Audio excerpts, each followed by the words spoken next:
Hello friends, welcome back.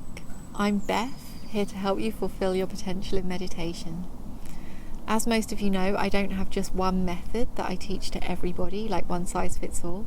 Instead, I like to teach everybody individually, and the reason is that you're all different. So please use these videos as a guideline, and if anything doesn't quite fit or anything's not working for you, if you've got questions remaining, then please do feel free to contact me. I'll be more than happy to discuss those things with you one-on-one. So today's video is about this really foundational question. Actually, it's a question that I get asked quite a lot. And the question is, what is meditation? It's a big question. If I had to answer in just one sentence, I'd say meditation is the training of the mind. But within that, we've got this whole spectrum of different techniques at our disposal. So things like guided meditations, work with mantras, visualizations, the more classical practices like mindfulness of breathing, mindfulness of the body, loving kindness, right through to the more advanced things like discernment of our own consciousness, work with ultimate materiality, ultimate mentality, and eventually the attainment of nibbana. So what I want to speak about today is two types of meditation that really form the bulk of our meditation. These two big working grounds on our path to liberation. The first is Samatha meditation, and the second is Vipassana meditation. Samatha and Vipassana. They're words you might have heard of before, but today I just want to speak a little bit more about what each of those are. So I'll speak about Samatha meditation first. Samatha meditation in brief is any type of meditation where we're bringing our attention back again and again to the same unchanging object. That thing could be a colour, it could be the breath, it could be an image of a person that we're working with. The thing that is the same amongst all Samatha practice is this aspect of returning our mind again and again to the same thing. The aim of Samatha meditation is to develop a calmness of mind, but also a power and a clarity and a focus. So if you imagine a hose pipe that's got loads of holes in it, and the water that gets to the end is very weak and feeble because all the water's going out the holes. But if you plug up those holes in the hose pipe, then the water that gets to the end is very powerful. So the mind is very similar. Usually our mind is like the hose pipe with loads of holes in. We've got attention going off to the past and the future and our worries and our fears and the sights and the sounds. But as we train our minds in meditation, in Samatha meditation, it's like plugging up those holes so that all of our attention can go on our object of focus. And then the mind is very powerful, very refined. We develop Samatha meditation to then in turn practice Vipassana meditation.